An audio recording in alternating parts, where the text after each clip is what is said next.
આ વિડીયોમાં આપણે જોઈએ ટુવાટીંબા ગામે આવેલા 108 ગરમ પાણીના કુંડ જે રામ ભગવાનના ઇતિહાસ સાથે જોડાયેલા છે. આપણે પહોંચી ગયા છે ગરમ પાણીના કુંડ જે સર્ભંગ ઋષિના શ્રાપના નિવારણ માટે રામ ભગવાને બાણ મારીને અહીંયા ગરમ પાણીના કુંડ નિર્માણ કર્યા.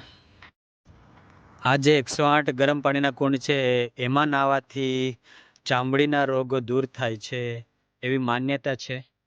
આપણે પહોંચી ગયા છે ગરમ પાણીના કુંડ. 40 કુંડ છે ને નાના અલગ છે પણ બહુ ગરમ પાણી હાથ ના બોળાય.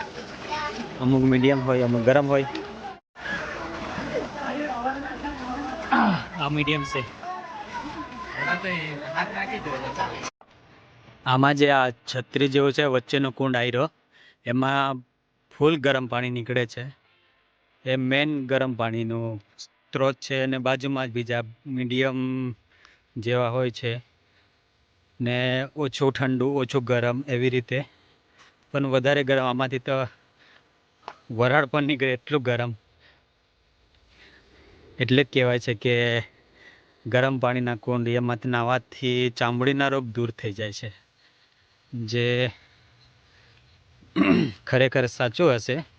ને 1 ફૂટ દૂર અંદર જ છે, બહુ ઊંડું પણ નથી. તો છતાં વૈજ્ઞાનિકો પણ અહીંયા આનું સંશોધનમાં લાગેલા છે, તો છતાં હજુ સફળતા નથી મળી.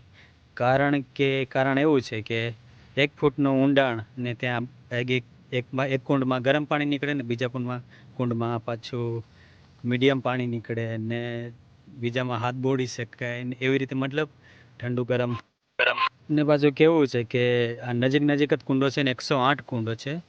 મોટા 40 કુંડો છે ને બીજા એકદમ આ કુવાલી જેવું નાનું લાગે છે. એ બધા ટોટલ 108 છે.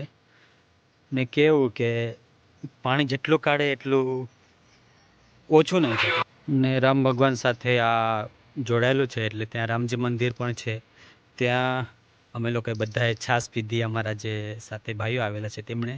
આ છે રામજી મંદિર. અમે ત્યાં દર્શન કર્યા, પછી છાશ પીધી. છાશ પણ ફ્રીમાં આપે છે.